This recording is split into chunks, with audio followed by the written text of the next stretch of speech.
Hello, today we're going to be learning about a new tactic called forks.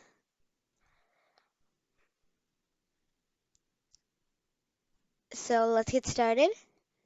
And here's the answer to last week's puzzle, where you had to find a way that black could skewer white.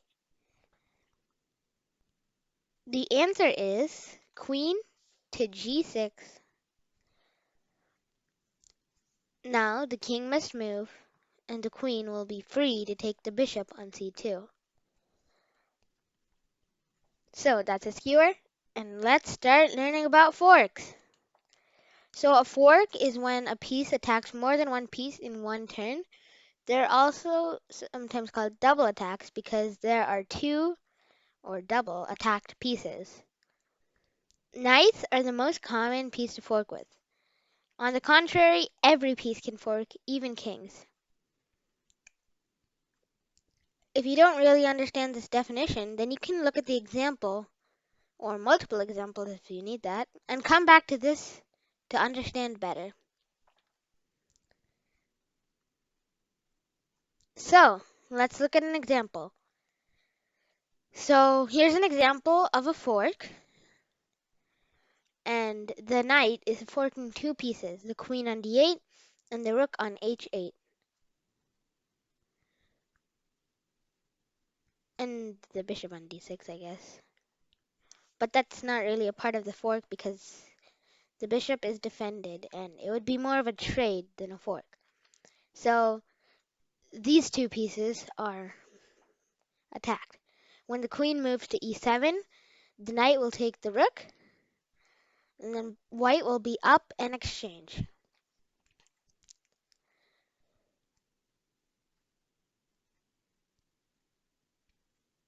So that's an example of a fork. So here's the next puzzle. You have 30 seconds to find the fork.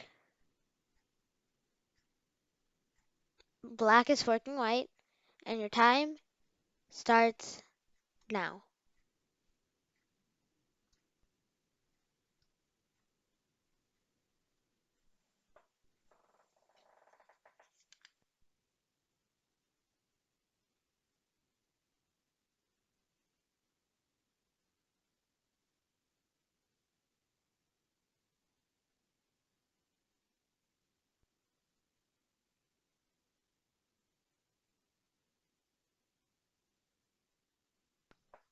Time is up.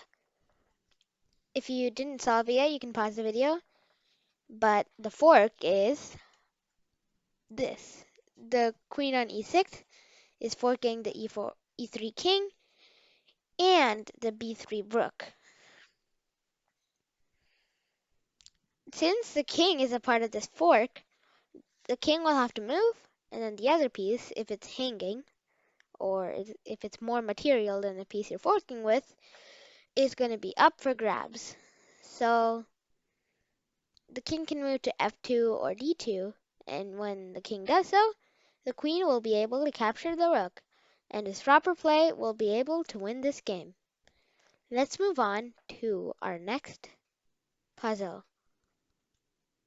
So, white is forking black, and you have 30 seconds to find out how, and if you need more time, you can pause the video.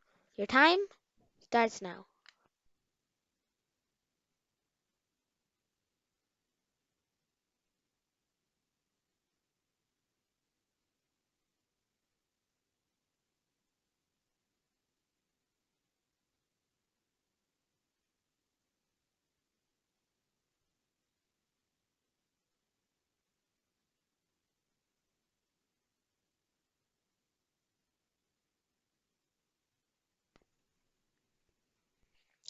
Time is up.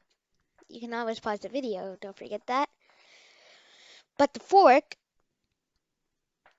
is that the knight on c5 is forking the a6 rook and the a4 queen. Since the queen is worth more material, when the queen moves, the knight will be able to capture the rook and get more material. But if black offers queen trade, first you do the queen trade, then you take the rook. Because otherwise you might lose your queen. Or you don't have to really, because the queen is defended by the rook on d1. But it would be better to take the queen first, just to simplify things. So, let's move on to our next position. So, it's your turn. Black has just skewered white, and in next week's video I'll tell you how. Don't forget to think about it, and when you have the answer, then check it in next week's video.